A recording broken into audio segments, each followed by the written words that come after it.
Magandang gabi sa ating lahat. Welcome to our 365 daily devotion. At ngayong gabi ay pag-aaralan natin o pagbubulay-bulayan natin ang talata mula sa aklat ng Mark chapter 1 verse 35. Ang sabi dito, "And in the morning, rising up a great while before day, he went out and departed into solitary place and to there pray." Sa Tagalog, ang sabi dito, maaga pa nang umalis si Jesus at pumunta sa isang lugar na walang tao at nanalangin. So the Gospel of Mark is known for its fast-paced, action-oriented narrative, focusing on the deeds of Jesus Christ. So Mark chapter 1 verse 35 provides a glimpse into the personal prayer life of Jesus. So this verse describes an early morning when Jesus withdrew to a solitary place to pray, despite the demands of his ministry and the constant presence of people. So Jesus prioritized time alone with the Father. This practice of seeking solitude for prayer is a profound example of the importance of intimate fellowship with God. So ano ang katuruan natin dito? Una, Jesus is the most intimate with God. So Jesus, the Son of God, had the closest relationship with the Father. His intimacy with God was foundational to his life and ministry.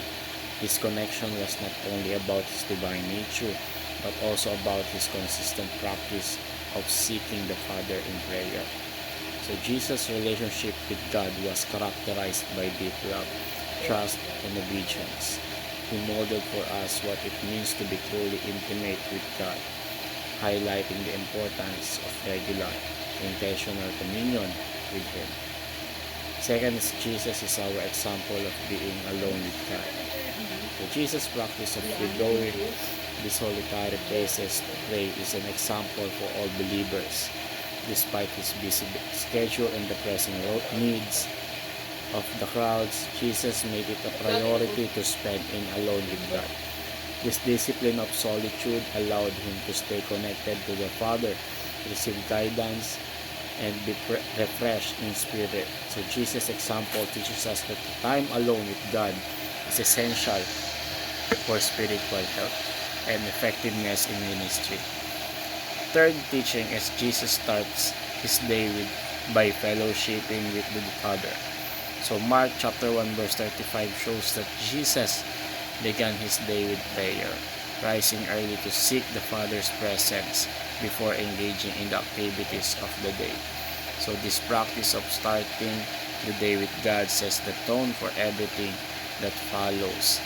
It aligns our hearts with God's will, provides clarity and direction, and equips us with the strength and wisdom needed to face the day's challenges. Jesus' habit of early morning prayer underscores the importance of prioritizing our relationship with God above all else. Our application here is first solidify a habit of solitude. So developing a habit of solitude requires intentionality and discipline. Set aside regular times to be alone with God, free from distractions. So this could be early in the morning, late at night, or during a break in the day. So the key is consistency. Solitude allows us to hear God's voice more clearly, reflects on His Word, and experience His presence in a deeper way. Second is set a regular meeting place with God. So having a designated place for prayer and solitude can enhance your time with God. So it could be a specific room, a corner of your home, a spot in your garden, or any quiet place where you can focus and connect with God. So this space becomes a sacred meeting place where you can retreat and commune with the Father regularly. Lastly is start each day with God, following Jesus' example. So begin your day with prayer and reflection on God's Word.